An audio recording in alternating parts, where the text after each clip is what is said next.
次的这个评审呢，首先呢，依照主办单位的需求，第一个先要求环保材质，第二个要求它的使用功能，第三个进入创意阶段。好，那前面这几件作品通通有达到前2个目标，那我们就做创意阶段的一个评审，然后一些细节。那这第1名的这件创意呢，让大家最惊讶的是这一个那种瓦斯炉，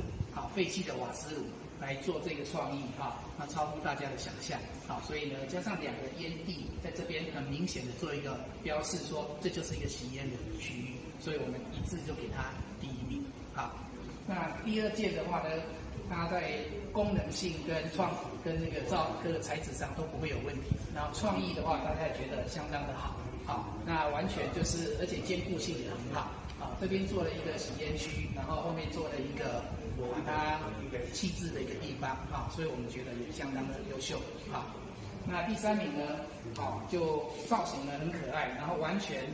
达到我们一般所常见到的一个吸烟功能，而且上面这个区块吸烟有至于说烟灰会往外面掉出来，最后一个投掷的区域，相当的优秀。所以我们前3名是做这样子。那后面的佳作作品都各有特色，但是也不错，充分的发挥了这些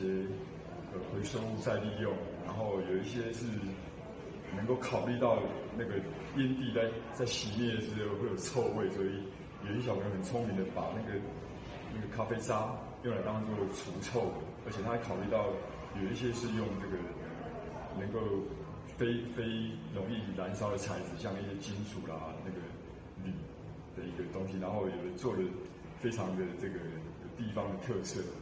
然后我觉得这里头有几个东西是很特别，它又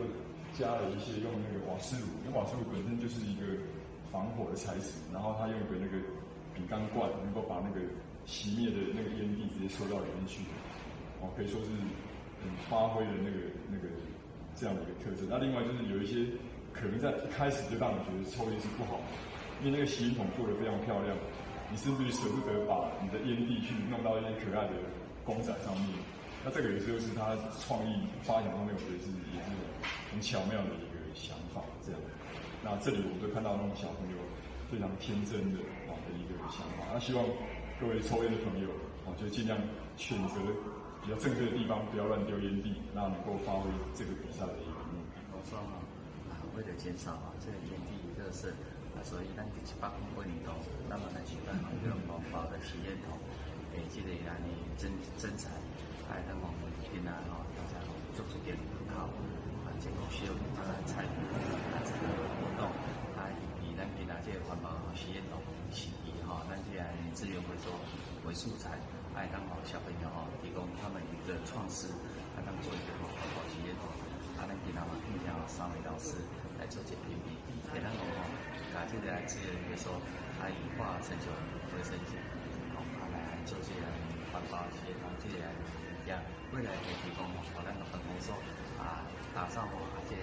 实验筒这个理念来呈现给咱这环保地区或者